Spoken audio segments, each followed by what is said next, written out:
Guys, I'm really happy to welcome back to the podcast James O'Keefe of Project Veritas. He has a new book out, and I just finished reading it. It is awesome. It's called American Muckraker. And James, welcome. Delighted to have you. I thought it was very interesting that even though I think in American culture you're doing something that is genuinely novel, what you do in this book is you place yourself in a tradition, the tradition of the muckraker. Now, some people may not know what a muckraker is. Obviously, the image of a muckraker is somebody who kicks up mud and puts it into people's faces, and it seems like, why would any sane person want to do that? So why don't we start by talking about who is a muckraker and what is the tradition surrounding that name?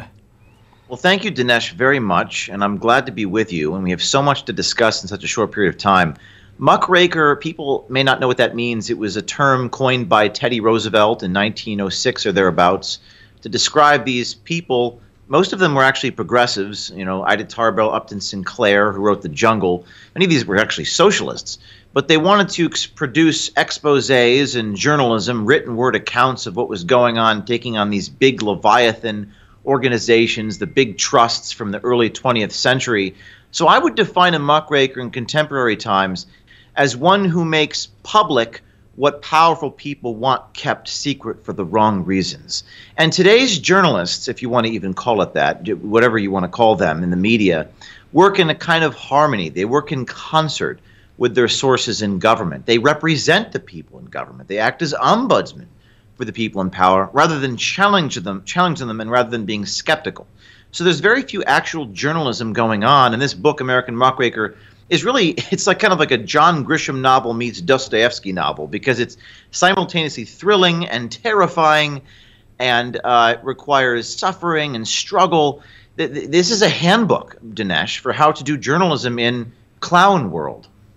Hey, James, in the early 20th century and then through much of the 20th century, if you think of modern American conservatism, and we look back at the muckrakers, we would say, hey, they were focusing on big business. They didn't focus enough on big government. Of course, there wasn't that much of big government in the early part of the 20th century, and conservatism has focused on targeting big government. But would you say that we're in an era today where we again have this nasty combination of big business? And I'm thinking here of big tech companies working hand in hand with the government for nefarious ends. Well, yes, and an example of that would be the letters that we exposed from the Judicial Watch just a couple days ago that showed Pfizer Pharmaceutical is talking to the FBI about me.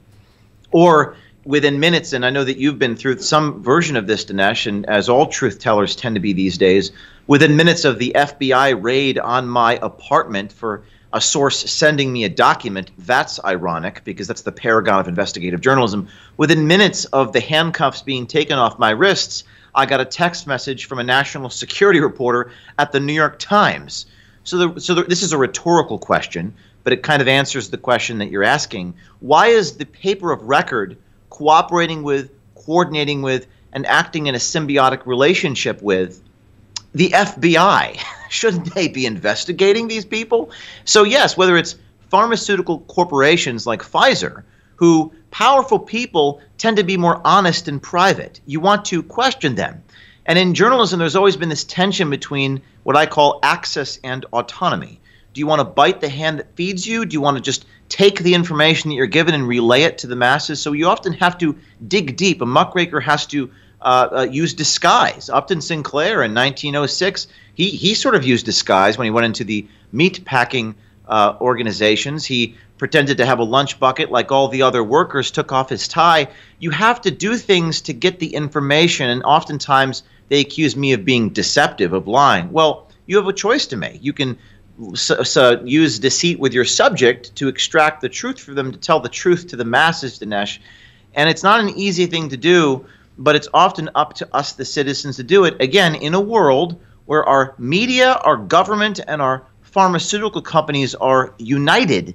But the truth is that the images and the videos that we release, we call it cinema verite, are much more powerful than the mendacious innuendo and linguistic contortions that our newspapers have to do in their written word, and we can talk about that a lot. Video and images transfix.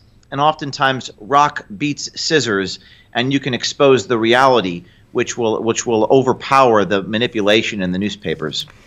You say some very, I think, poignant things in your book. You say that that outsiders feel a combination of wonder and fascination with the muckraker. You say that the muckraker over time becomes a little alienated even from his own side because he realizes that he has a different psychological makeup. Now, I think this is an important point because a lot of conservatives wouldn't dream of doing the kind of, let's insinuate myself into a leftist organization, let me pretend to be one of them, let me secretly record them. It doesn't seem to be our temperament to do that Right. kind of underground type of investigation. Talk about what it is. Do you think that you were just born with this kind of personality that's like, hey, listen, you know what? It reminds me almost of somebody in a James Bond movie where you're going into a dangerous territory. By the way, if you get caught out, it's probably not going to be all that good for you. You've had the FBI at your door. What makes you that kind of a guy who doesn't flinch from doing this kind of stuff and isn't scared away from it? Well, thank you, Dinesh. That's very kind but it's not like James Bond. I can assure you of that. There's the Omega watches and the fancy cars. Although we have rented a Ferrari, I think, or a Mercedes undercover, but it's actually counterintuitive. And there's a whole chapter in this book called Character, which you are inferring. And in that book, in that chapter, I talk about the characteristics of someone to do this. I actually grew up quite an introverted kid. I was a young man, and I went to college, and you were at the Dartmouth Review, I think, and you guys did this sort of gonzo, satirical, sort of muckraking journalism on campus. I actually read a book about what you did, believe it or not, and it kind of partially inspired me to do something similar at Rutgers when I was 19. Started a newspaper there called The Centurion, and I went and tried to get Lucky Charms banned on the grounds they're racist against the Irish, myself being an Irish American. Of course, it was a form of satire, and now satire is dead, and irony is now dead. But at the time, some 15 years ago, I put them in a bind. I put the bureaucrats in a bind, to quote Tom Wolfe's radical chic and Mau Mauing the flag catchers. They were either going to ban Lucky Charms on the grounds they were racist, or they're going to violate their own campus speech codes that you can't offend anybody. And it was very difficult for me to do this, Dinesh. I was uncomfortable. My heart was beating at 160 beats per minute. It did not come natural to me.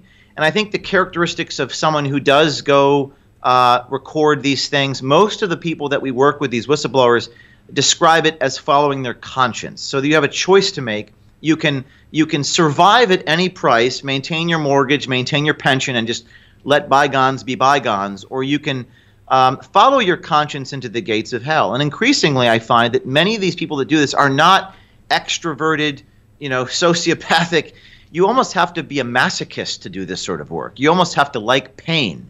But they're so passionate, and I, speaking for myself, found that I wanted to get the story so badly. I wanted to expose them for precisely who they were.